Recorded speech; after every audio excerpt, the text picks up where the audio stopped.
and welcome to the Nigla Group presents the Tyson Talk Show Season 6, co-powered by Proveda Herbal India, hospitality partner Hotel Pips, beauty partner New Look Unisex Salon, fashion partner Ricky Romin, media partners Arun Bhumi, Spark News, Arunachal West News and MPL News Live.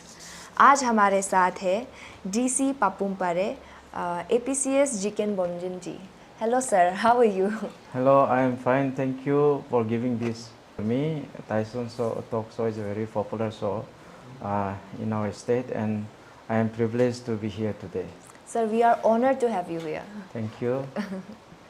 Sir हमारे जो viewers हैं क्या उनको आप अपने background के बारे में प्लीज़ बताइए. मेरा बैकग्राउंड बोला जाए तो I am from a very humble background. I am from A village. गांव में पढ़ा बला हूँ. गांव में पढ़ाई भी वही किया प्राइमरी स्कूल में. फिर वहाँ से मिडिल स्कूल एक दूसरा गांव में चला गया, तेलाम सेकेंडरी मिडिल स्कूल. ऐसा करके फिर वो अपग्रेड होकर हायर सेकेंडरी स्कूल हो गया था.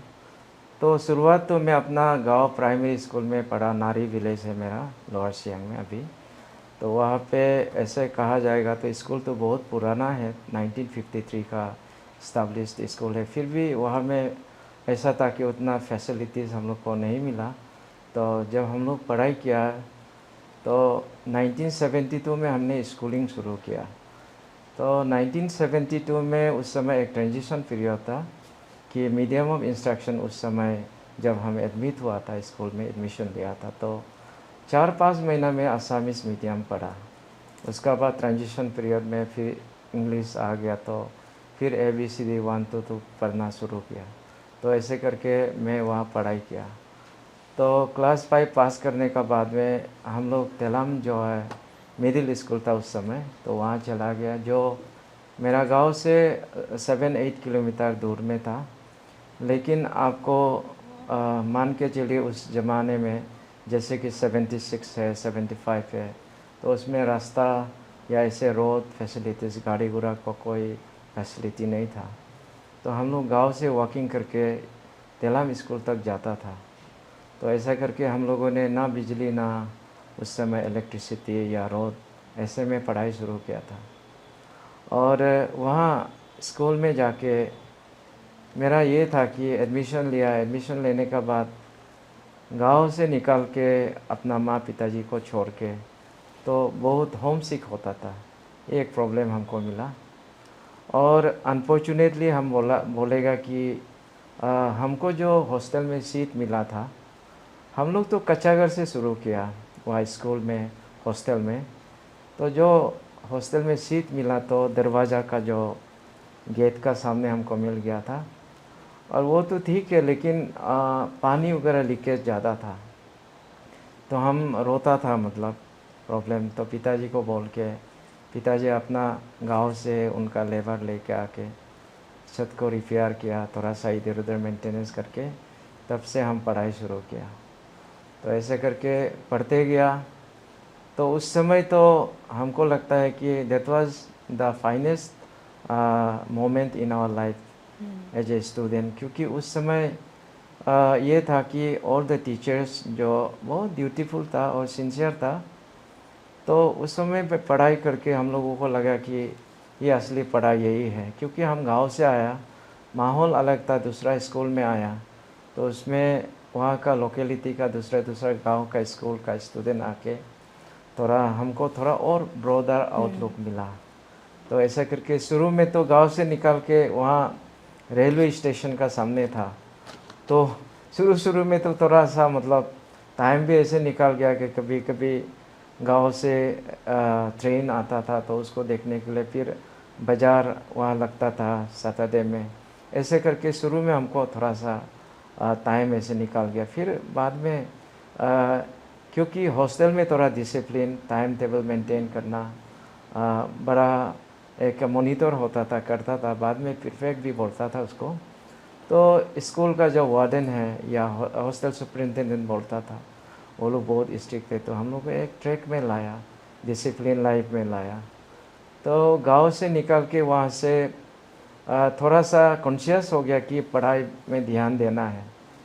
तो वहाँ जाके दूसरा गांव का बच्चा लोग यानी कि बहुत ब्रिलियंट भी था, मेरिटोरियस स्टूडेंट था।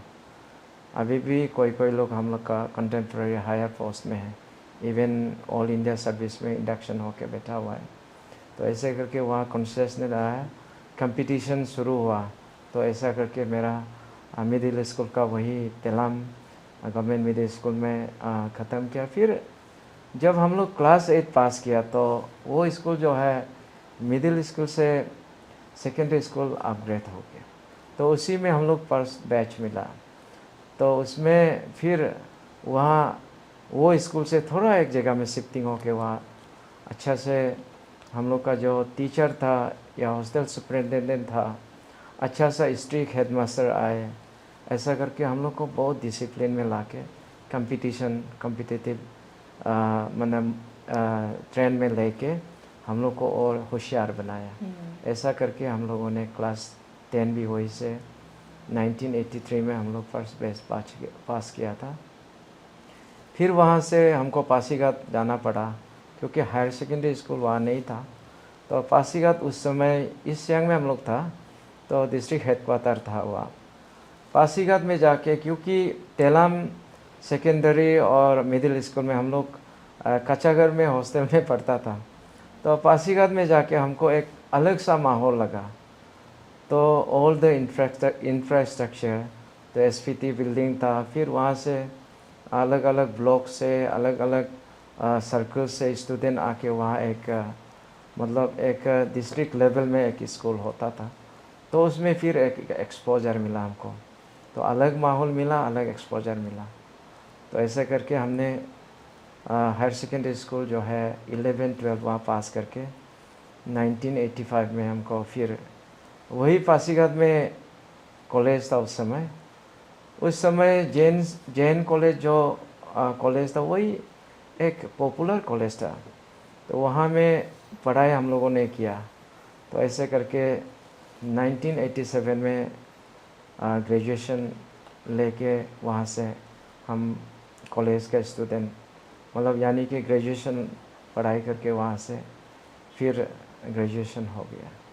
तो सर अभी हम लोग को जितना पता चला है कि आप बहुत सारा स्कूल में भी आपका चेंज आया है, इधर उधर वहाँ से अपना बस्ती से फिर टाउन में फिर पासीघाट में आपका बहुत लॉन्ग जर्नी, एजुकेशनल जर्नी रहा है। So sir were you always studious, क्या आप बचपन से ही पढ़ाई में इंटरेस्ट था या ओवर द टाइम डेवलप हुआ आप? ऐसे तो मैं मेरिटोरियस मेरा एक्सेलेंट करियर नहीं था शुरू में। तो गांव में तो ऐसे ही मैं बता दिया था कि ना बिजली था ना, उसमें हम लोग लालटेन से पढ़ता था। तो गांव में तो ऐसे करके एल्डर ब्रदर भी ऐसे गाइडेंस देने वाला नहीं था। तो ऐसा करके माँ पिताजी तो बोलता था कि पढ़ाई करो, पढ़ाई में मतलब ज़िंदगी है, मतलब फ्यूचर में कुछ बन सकता है। लेकिन तब तक क्लास 5 पास होने तक मैं मतलब उतना कम्पिटिटिव में नहीं था। लेकिन तेलाम स्कूल में जब मिडिल स्कूल में मैं आया तो वहाँ का माहौल अलग था। तो वहाँ से एग्जैक्टली मैं बोलने से क्लास 7 से थोड़ा होशियार बन गया और क्लास में थोड़ा टीचर का नज़र में आ गया कि थोड़ा सा पढ़ाई में ध्यान दे रहा है या पढ़ रहा है। ऐसे करके क्लास 7 से थोड़ा पिकअप किया। पिकअप करने का भी एक है मतलब मैं 1-2 सब्जेक्ट में थोड़ा ठीक था, जैसे कि सोशल स्टडी में ख़ास करके मैं हिस्ट्री में बहुत इंटरेस्ट रखता था। तो उस समय में 75 पैसे में अमर चित्र कथा जो एक कॉमिक बुक आता था वो हमको बहुत इंस्पायर किया। हिस्ट्री का जो कैरेक्टर्स है, राजा महाराजा ये लोग का, मुग़ल एज का, उससे पहले का, फिर ब्रिटिश समय का, ये सब कैरेक्टर को हम देख के लेके वहाँ से मंगा के पढ़ता था। तो लगता है उसने मतलब ये जो हिस्ट्री का जो एक इंटरेस्ट डेवलप हम करके बाद में जा कर के वही एक डिविडेंड हमको दिया कि ये, क्योंकि हिस्ट्री किसी के लिए तो बोरिंग वाला सब्जेक्ट है, लेकिन मेरे लिए बहुत अच्छा लगने वाला सब्जेक्ट था। तो ऐसे करके मेरा डेवलपमेंट हुआ है पढ़ाई में। और क्लास जब 9-10 था, 10 में उतना अच्छा नहीं हुआ मेरा। 8 9 तक मैं अच्छा था, मतलब पता नहीं मैं एक बीमार थोड़ा सा एक हेल्थ इशू लेके, तो उस साल क्लास 10 में जैसे तैसे पास किया। तो ऐसे करके क्लास 11 में 12 में थोड़ा सा होशियार हो गया। फिर ग्राफ देखा जाएगा तो 11 में फिर थोड़ा सा डाउन हुआ। नया स्कूल में गया, नया माहौल था, टीचर नया था, लेकिन 12 में मैं पिकअप कर गया। तो ऐसा करके थोड़ा मेरा जो मेरिटोरियस में मीडियोकर स्टूडेंट था, हमको तो नहीं बोलेगा कि ब्रिलियंट था, लेकिन एक दो सब्जेक्ट में थोड़ा सा टीचर हमको भी ध्यान देता था, वही।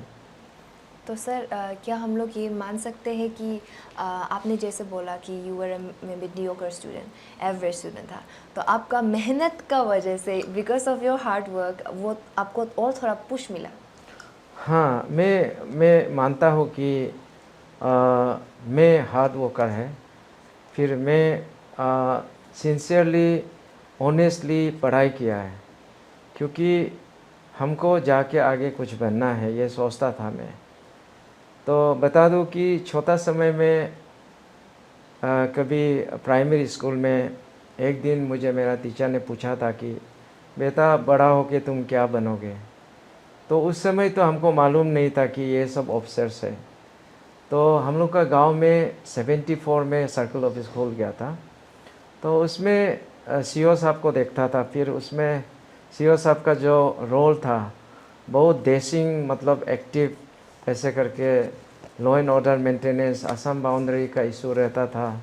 तो कोई कोई क्रिमिनल टाइप का जो ऐसे जो ख़राब आदमी को एक्शन लेता था, तो उसका एक मतलब एक लड़का को एक बहुत एक अट्रैक्शन होता है, जीप वगैरह व्हीकल देखना। तो उसमें बहुत मतलब अच्छा लगता था। सीओ साहब जो है आगे बैठ के आएंगे, फिर पीछे में सीआरपीएफ लेके आता था। तो फिर गांव में चक्कर काट के मतलब थोड़ा इंस्पायर हो गया। तभी तो हम बोल दिया कि सर को कि बड़ा होके मैं सीओ बनूंगा। तो आखिर में मतलब आप अंदर में कुछ था, बाद में सीओ बन ही गया।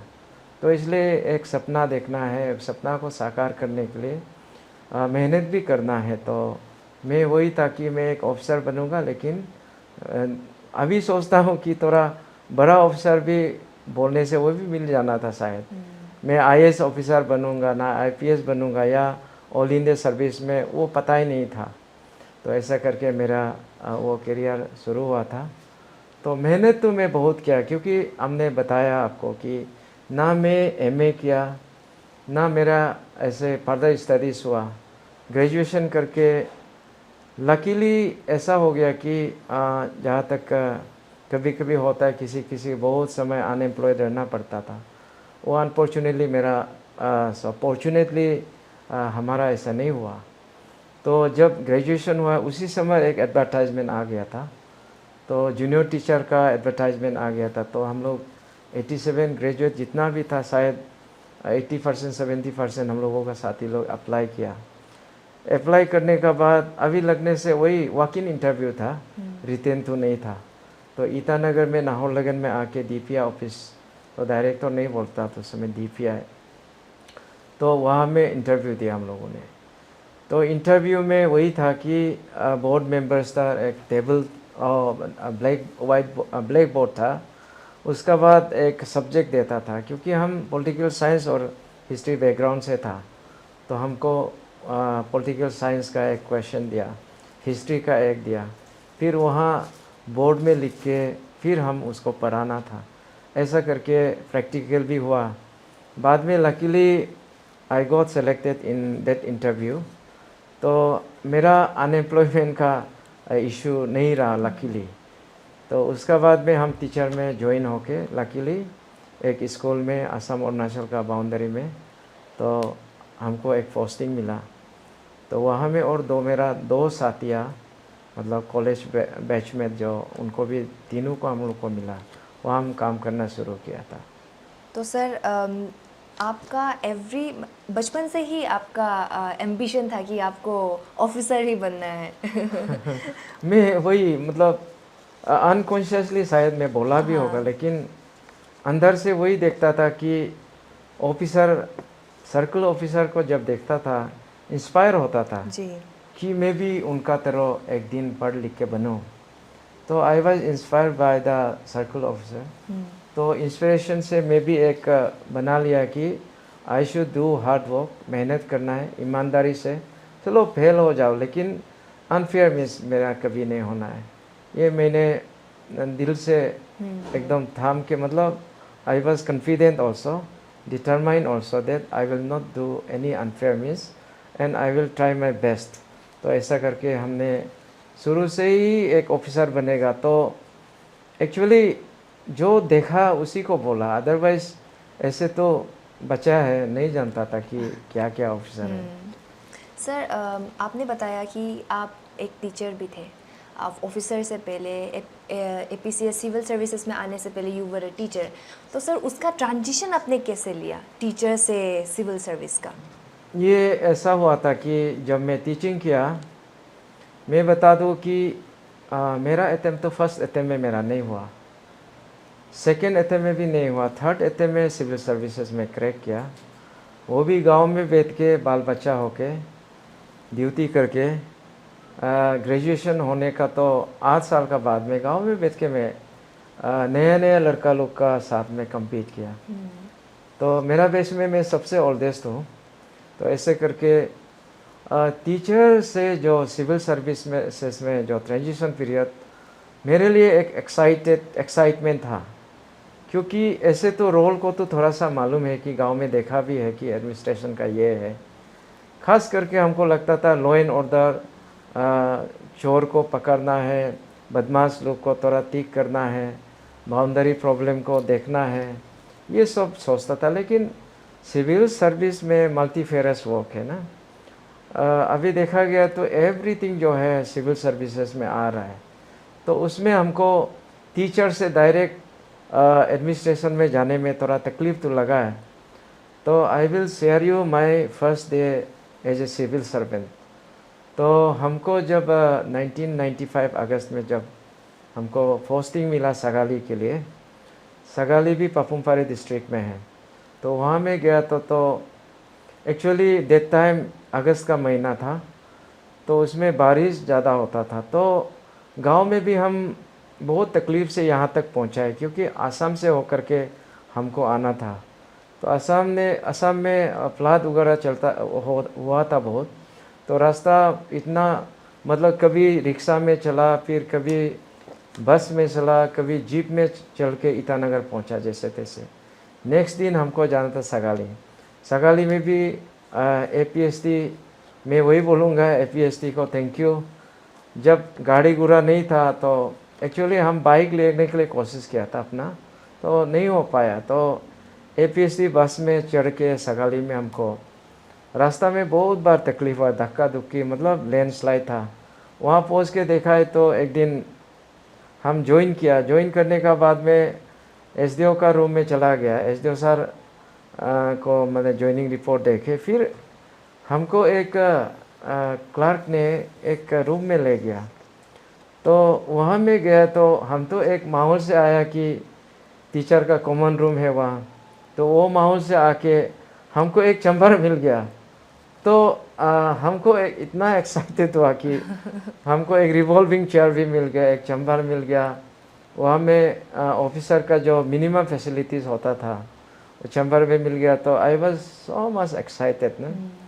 तो जो lightly also I would say revolving chair में बैठने के लिए हमको भी कैसा कैसा लग रहा था उस समय ना, फर्स्ट टाइम है। तो लेटर ऑन धीरे धीरे होके कोप अप किया और देखा है तो जो जिस माहौल से हम आया टीचिंग लाइन से, बिल्कुल एडमिनिस्ट्रेशन तो अलग है। तो पब्लिक डीलिंग है, एवरीडे कुछ ना कुछ प्रॉब्लम, इश्यूज, एनक्रोचमेंट या कोई केसेस ऐसा करके हमको मिला। लेकिन दीज आर ऑल चैलेंजेस। सो वो तो मेरा थोड़ा मोड़ा एक्सपीरियंस था, क्योंकि माय फादर वाज गाँव बूढ़ा, तो cases she was dealing with cases ना एवरी टाइम। तो I was also experience in that local cases specially. तो उसमें उतना लोकल केसेस जो है उसको हमको प्रॉब्लम नहीं लगा।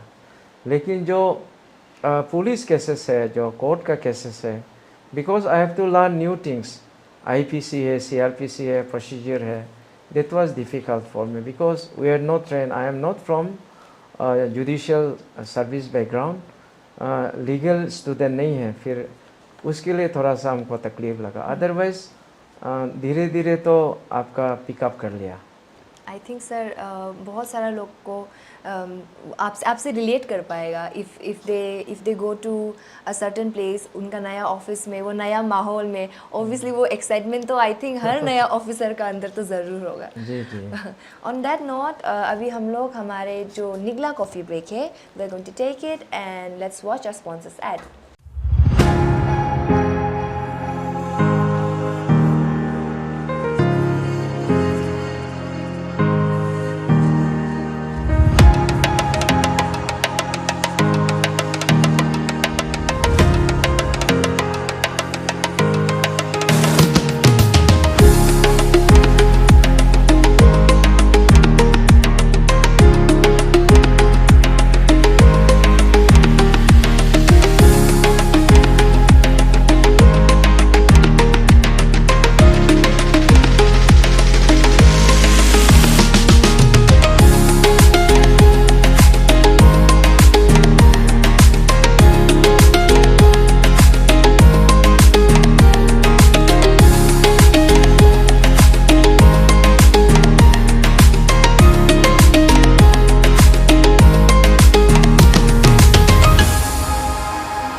Welcome back again to the Tyson Talk Show.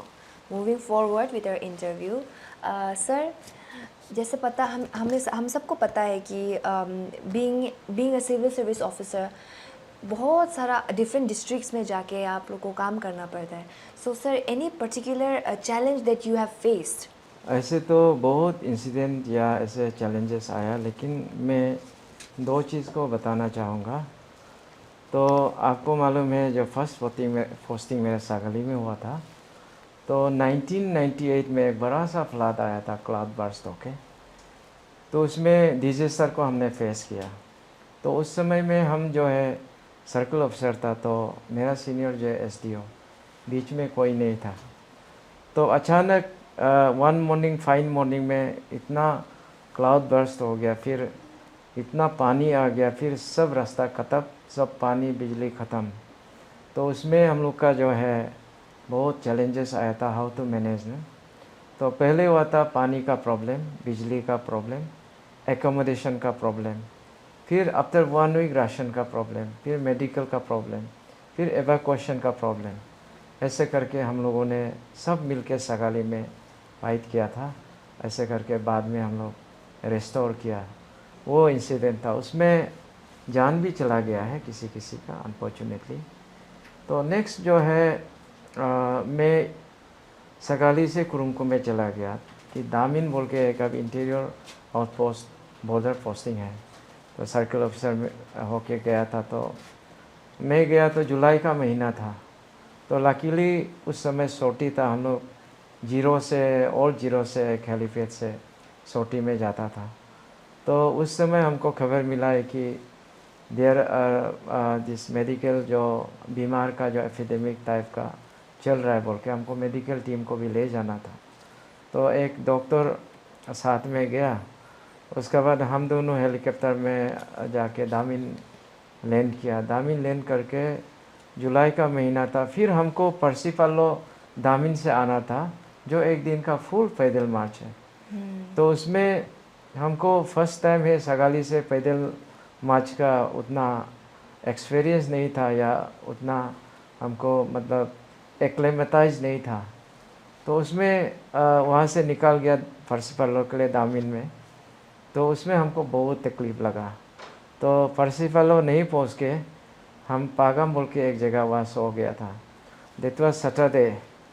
तो उसका बाद में नेक्स्ट मॉर्निंग में हम पर्सिपालो आना था, जो कि वहाँ में बीमार वगैरह चल रहा था डॉक्टर साहब का साथ में. तो हमको खबर मिला कि एक इंटीरियर गांव में वहाँ से फिर 2 घंटा जाना पड़ता है. तो वहाँ एक इंसिडेंट मतलब मर्डर केस हो गया. तो वहाँ में ना पुलिस है ना क्या है. तो पता चला ये तो एक लेडीज़ मतलब वो थोड़ा सा मेंटली इम्बेलेंस हुआ ना, क्या हुआ तो एक बच्चा को काट दिया, फिर 2-3 तो इंज्यूर्ड है बोल के। उसमें फर्स्ट डे है, मतलब सेकेंड डे में ये प्रॉब्लम हमको मिला। फर्स्ट वहाँ गया तो किसी को ना जान ना पहचान, तो सबको तो डाउट में आ गया, क्योंकि वहाँ थोड़ा सा उस समय माहौल ठीक नहीं था कि रिवेंज वगैरह भी ज़्यादा चलता था।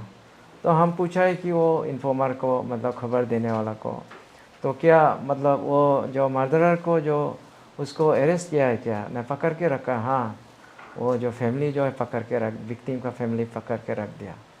तो ऐसे में मेरा बहुत टेंशन हो गया कि अरे ऐसे तो बच्चा को मार दिया, फिर कभी कभी गुस्सा में ऐसे आके उसका भी कुछ हानि ना करे, तो हम डाउट हो गया कि कुछ कर देगा, तो हम जाने भी नहीं सकता, उपाय नहीं है। तो लकीली वो आदमी बोला है कि नहीं सर, हम लोग अभी क्रिश्चियनिटी में सब आ गया, तो उस समय में तो शायद आज संडे है, ऐसे तो कोई घटना नहीं होगा। तो आई वॉज रिलैक्स ना। तो टीम जल्दी जल्दी बना के हम कोतोकी को भेज के उसको रिकवर करके पर्सिपल्लो में लेके वहाँ गया, तो ना कस्टडी है ना क्या है, पुलिस नहीं है। मैं खुद आईबी में मैं खुद अपना प्रोटेक्शन देके, क्योंकि किसी को मालूम नहीं था, मतलब जान पहचान भी नहीं था, कौन किसका रिलेशन है, उसमें रिक्स होता है। तो मैं खुद वहाँ में पुलिस का भी ड्यूटी किया, मजिस्ट्रेट का भी ड्यूटी किया, निगोशिएशन का भी किया, वो सेकेंड डे में। और ये बहुत टफ सिचुएशन था। तो रात में दूसरा रूम में हम कस्टडी में रखता था वो लेडी को। मेरा एक भाई साथ में चलता था, तो वो हम दोनों मिलके वॉशरूम बाहर जाएगा, तो रात में हमको डाउट था कि कोई रुक भी रहा होगा, तो मैं इसलिए 3 बैटरी वाला टॉर्च को लेकर पहले रेकी करता था, और मैं राइफ़ल लेके जाता था। फिर उन लोग को चैलेंज करता था कि कोई आमने सामने हो तो निकल जाए, नहीं तो मैं तो डाउट में भी गोली चलाएगा। तो ऐसा करके 3 दिन हम रखा उसको। तो निगोशिएशन कर करके लास्ट में हम कामयाब हुआ कि कन्विंस करने के लिए उसका पेरेंट्स को कि आप माफ़ कीजिए, तो बच्चा तो चला गया, लेकिन वो एक हमको रिक्वेस्ट एक बोला है कि इसको दूर में ले जाओ। तो लकीली ऐसा करके हम उसको 0 कस्टडी में कोतोकी को पहुंचाने दिया। That was the toughest situation I ever faced at Kurung Kumey में। तो एक बार ऐसा भी हुआ था जब हम सगाली में था, तो 95 में अक्टूबर नवंबर में, अभी जो होलोंगी एयरपोर्ट है वहाँ चकमा का सेटलमेंट था, वहाँ आगजनी हो गया। ऐसे तो एलिगेशन स्टूडेंट का ऊपर था, प्रूफ तो नहीं है, लेकिन हम लोग वहाँ लॉ एंड ऑर्डर ड्यूटी किया। तो एक रात में वहाँ उस समय बोरो का मिलिटेंट वगैरह था, तो एक रात में एक नंबर 6 कैंप बोल के हम लोग का 6 लड़का लोग रहता था, पुलिस चकमा को गार्ड करके, वहाँ से फायरिंग आवाज़ आ गया। तो हम लोग गया, तो वहाँ जाके देखा है तो कोई मिलिटेंट था ना शिकारी था, पता नहीं था, लेकिन हम लोग का लड़का लोग डिफेंस में गोली चलाया। तो यहाँ ईटानगर में खबर दिया तो रेड अलर्ट डिक्लेयर कर दिया। तो वही हम डर मतलब अगर किसी को इंज्योर किया है तो हम लोग को रिवेंज लेगा या एम्बूश करेगा। रात भर हम लोग जीप में जिप्सी में गाड़ी में बैठ के कब फायरिंग आएगा कब आएगा। मैं तो वही था कि मैं गाड़ी का हैंडल को पकड़ के बैठ गया, फायरिंग आने से डाइव मार के नीचे चुप जाएगा बोल के। That was the toughest situation I face ना। मुझे लगा कि मैं ये जॉब में आया तो गलत तो नहीं किया, क्योंकि हमको पुलिस का ड्यूटी भी करना पड़ रहा था उस समय। These are some of the toughest situations I faced in my life, and many other situations are there, but luckily I just overcame it. Sir it's I think बहुत अच्छा बात है कि you are safe here with us, हम लोग के साथ में अभी safely you can spend time with us, you are here in our show also.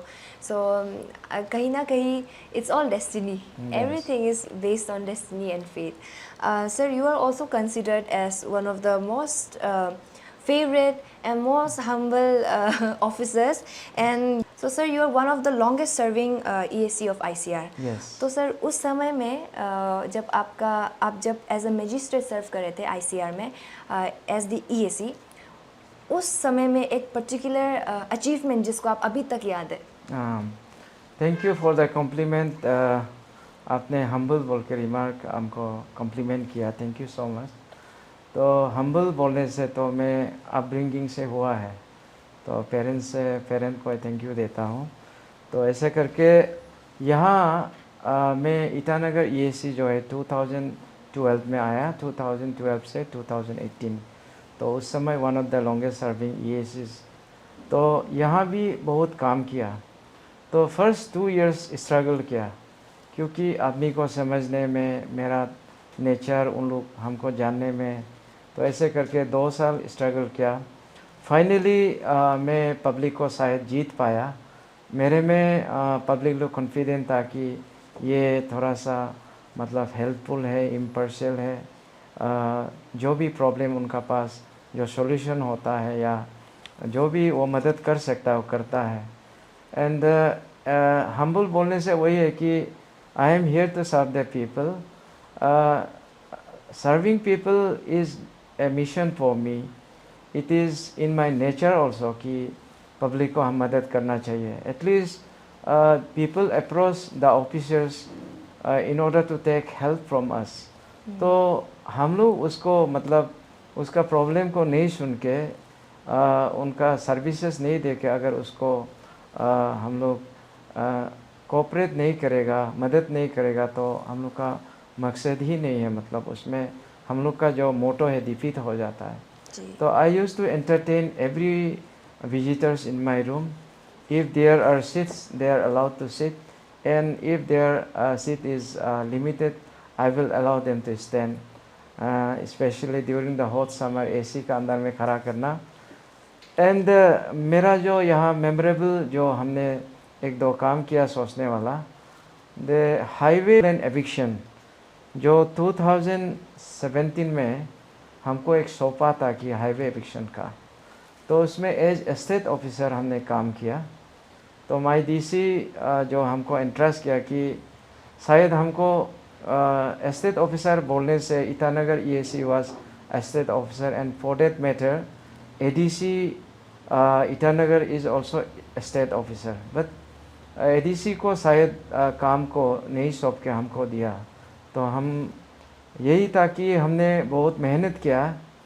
तो एक्चुअली अभी बोला जाए तो जो पार्किंग का इशू, आगे में एविक्शन करना था या ऐसे ज़्यादा 18 मीटर मतलब लेफ्ट राइट में करना था, ये बात चलता है। तो उसमें थोड़ा सा मैं भी जुड़ा हुआ हूँ। आज मैं उसको भी थोड़ा सा पब्लिक का नज़र में, यानी कि पब्लिक को बताना चाहूँगा। Actually we have been instructed by the authority, तो 15 मीटर का ही था इनिशियली। तो हम लोग वहाँ से पैकेज ए में जब एविक्शन शुरू किया, तो वहाँ हम लोग कॉलेज रोड में 3 आली में हम लोग 15 करके आया था। लेकिन वहाँ से कोई केसेस करके हम लोग को एक लिटिगेशन में ये करके वहाँ से फिर बिल्डअप एरिया है बोल के 12 मीटर कर दिया। तो इसलिए अभी देखेगा कि मतलब कहीं कहीं 15-18 मीटर तो है, लेकिन मिनिमम 12 मीटर का है। तो इंस्ट्रक्शन ऐसे ही मिला था। तो उसमें भी ये हुआ था कि फोर्सफुल नहीं हुआ। I convince the people when I am going to evict them, और तोड़ फोड़ करना, उसका घर तोड़ना है, तो प्यार से बोला। तो हम जो है हमको मोर देन 427 केसेस मिला था।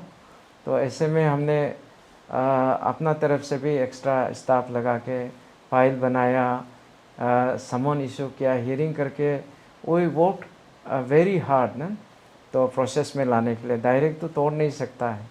तो ऐसा करके उस समय का जो अभी ईएसी है doctor Hira Pangeng, I want to take her name also, she help me a lot because she was my circle officer. Summon issue करना और फाइनली जजमेंट लिखना, ऑर्डर बनाना, शी हेल्प मी अलॉट। वही इससे मतलब हम लोग 20% स्टाफ से कराया, और ऐसे करके 50% में खुद किया टाइपिंग वगैरह, 30% जो है मैम ने मदद किया हमको। तो ऐसा करके फाइनली हम लोग requested the building owners for self eviction को रिक्वेस्ट किया, फिर अपना से वो तोड़ा। ऐसे करके हम लोगों ने चंदन नगर से और ब्रिज पॉइंट से पापू नाला तक एविक्शन किया था। This was one of the achievement, क्योंकि हम अच्छा से हम काम किया सोचने वाला। तो दूसरा है कि म्यूनिसिपल का इलेक्शन था 2013 में, ये एविक्शन ये म्यूनिसिपल शुरू हुआ था म्यूनिसिपैलिटी। तो उसमें हमको भी एक बर्डन एंट्रस्ट किया था कि हम ARO असिस्टेंट रिटर्निंग ऑफिसर, नया चीज़ है, नया माहौल है, फिर पब्लिक को भी कैंडिडेट को भी मालूम नहीं है, उसमें बहुत तकलीफ़ हुआ था। लेकिन लकीली एज ARO हमने खूब ही अच्छा से निभाया। That was a successful first election of Itanagar IMC। यही achievement. And other than law and order everything जो है, I used to convince the people, I used to keep coordination with the police. And also one remark I received from the CRPF also, during my time, I am not boasting of course, his remark was that आपका समय में खास law and order नहीं हुआ, because I try to convince the people and also the parties ने कि ऐसे करके convince करता था कि थोड़ा law and order का ऐसे करके control किया था। These are some of my जो अचीवमेंट हमने किया है, सोचता है सेटिस्फाई है कि हमने थोड़ा सर्विसेज पब्लिक को दिया है ईटानगर में। सर आई थिंक ये इंटरव्यू का थ्रू बहुत सारा लोग आपको अभी जान गए हैं, and we are also, I mean everyone is aware now कि ईटानगर का जो ये 5 ईयर्स 6-7 ईयर्स से जो रिफॉर्मेशन हुआ है उसमें आपका भी तब तो सर बहुत बड़ा हाथ है। Thank you for the compliment. You welcome sir. Sir अभी आपको हम थोड़ा पर्सनल जाके I want to ask you a question कि is there something in your life that you regret? हाँ, लाइफ में ऐसा है कि नो वन इज़ परफेक्ट, तो ऐसे में गलतियाँ होती है। तो actually guidance, lack of guidance, I told you my father was gaon bura, he was illiterate. Of course my mummy, she studied in Assamese medium, she was not able to guide me that way. तो ऐसे करके मतलब regret तो है कि ऐसा नहीं करना चाहिए। मैं अभी लगता है कि नंबर 1 रिग्रेट का, आई शुड हैव गन और ट्राइड फॉर स्कूलिंग आउटसाइड और कॉलेज आउटसाइड ना, गुवाहाटी या कॉलेज या दिल्ली में पढ़ने से ठीक था, सोचता है। That is number 1 point. तो और भी आगे बढ़ सकता था। और नंबर 2 है रिग्रेट जो है, हमने कुरुंकुमे में जब था, वो रिग्रेट मतलब मेरा जान भी चला जा सकता था। तो ऐसा है कि दामिन तो परसिपल्लो कुरुंग नदी है वहाँ, तो दामिन से 2 घंटा उतरने का बाद में तो नदी जो एकदम एक स्थिर लेवल में चलता है। हमको लगा है कि कितना बार पैदल मरेगा, इतना तकलीफ़ होता है, बिच्छू है, सांप है, खाई है, स्लीपरी है, ऐसे करके रिस्की है। तो मैं एक दिन बोला कि LC लोग को, स्टाफ लोग को कि आप लोग एक तो राफ्ट बोलता है क्या, नदी राफ्ट बना दो बम्बू का। तो हम लोग बना दिया। मैं नदी से कोशिश किया आने के लिए। तो अभी भी कोई लोग बोलता है कि बमजिन साहब ऐसे किया है। एक सीनियर ऑफिसर भी हमको एक मीटिंग में बोला था कि आपने ये किया है। That was my, I regret that, मेरा जान भी चली जा सकता था उसमें। लकीली नदी जो है बीच में पत्थर में फंस गया, रैप जो है थोड़ा आगे जाके फॉल है, शायद उसमें कुछ भी हो सकता था। मैं अभी भी रिग्रेट करता हूँ कि ये सब मिस एडवांसर बोलता है, ऐसा नहीं करना चाहिए था। Sir but I think we should not dwell in our past. जो बीत गया वो बीत गया, लेट बायगॉन्स बी बायगॉन्स। अभी हम लोग आपके साथ है यहाँ, सारा व्यूवर्स आपको देख रहे हैं, and we are so honoured and really pressure to have you here.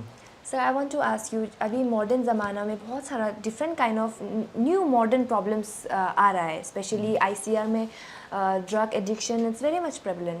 उसके बाद साइबर क्राइम्स का भी रिपोर्टिंग आजकल बहुत ज़्यादा हो रहा है, and there is land encroachment everywhere. So sir आपका टेक क्या है ये सब प्रॉब्लम्स में? इश्यूज है ईटानगर में। मैं यहाँ के लिए Papum Pare in general, Itanagar in particular ही थोड़ा, of course I am not in charge of Itanagar, however I have got experience of Itanagar administration as extra assistant commissioner and additional deputy commissioner। हाँ, ये इश्यूज है कि यहाँ पे ड्रग एडिक्ट का एक बड़ा प्रॉब्लम है। तो इसमें ये करना पड़ेगा, हम लोग का जो पब्लिक है, सोसाइटी है, एनजीओ से या एजुकेटेड यूथ है, स्टूडेंट ऑर्गेनाइजेशन है या पुलिस एडमिनिस्ट्रेशन है, सिविल एडमिनिस्ट्रेशन, सब मिलके हम लोग ड्रग एडिक्ट को फाइट करना है। तो ऐसे करके प्रॉब्लम ये होता है कि हाँ, ट्रैफिकर्स को हम लोग पकड़ता है, लेकिन लीगली हम लोग कहीं ना कहीं 10 ग्राम का नीचे अगर पकड़ता है तो they can go on bail. ये इशू एक प्रॉब्लम है, क्योंकि ये लोग भी जानता है कि कहाँ लो फोर्स है, लेकिन हम लोग का as a parent also, as a conscious citizen, senior citizen या एनजीओ या स्टूडेंट ऑर्गेनाइजेशन, सबको मिलके ये फाइट करना है। और एनक्रोचमेंट का जहाँ का बात है, तो as an administrative officer I never encourage such encroachment also personally. मैं इसलिए जब यहाँ में एविक्शन का बात चला था हाईवे का, तो मैं एक रिमार्क डाला था कि I have no encroachment cases, I can carry out it, no one will point finger on me, क्योंकि I don't have such issue. मेरा एक अलॉटमेंट भी नहीं था, तो अभी भी नहीं है। तो ऐसा करके दैट वाज देयर। एंड जहाँ तक तीसरा पॉइंट आपने क्या बोला था, साइबर क्राइम। और cyber crime is a major crime nowadays. तो साइबर जो है हम लोग थोड़ा कॉन्शियस होने पड़ेगा, क्योंकि people take advantage of our ignorance. जैसे कि आपको कॉल करेगा कि लास्ट टाइम रिसेंटली हम लोग का जो फेसबुक अकाउंट को भी कोई हैक करके सर्कुलेट किया था कि रिक्वेस्ट किया, पैसा वैसा मांगा, ये सब ये हो रहा है। मेरा साथ नहीं हुआ, सबका साथ हो रहा है। और रिसेंटली हुआ है कि हमको एक कहीं से कॉल आता है कि गवर्नमेंट ऑफ इंडिया का सेक्रेटरी है कि ये इन्फॉर्मेशन आप दे दो। तो हम बोला है कि sir today is Sunday, so that's why I am not able to give this information to you, so kindly I will be giving you information, I am sending my email to you, तो today is Sunday, these informations are not available बोल के हम टाल दिया था। तो Monday में हम दे देगा। तो ऐसे जाते जाते क्या क्या प्रलोभन जो है लालची देता है कि हमको बोला है कि आपका क्या इससे पहले क्या था, आप ऐसे आई वॉज एडीसी कैपिटल, तो आपका रिटायरमेंट का क्या प्लान है, मैं रिटायरमेंट में ऐसे चला जाऊंगा। तो वो बोला है कि हम आपको कुछ कर सकता है। तो ऐसा करके हमको कुछ एक पोस्ट रिकमेंड कर रहा था कि वी कैन गिव यू और recommend you for this post after your post retirement. तो ऐसा करके मिसगाइड करता है।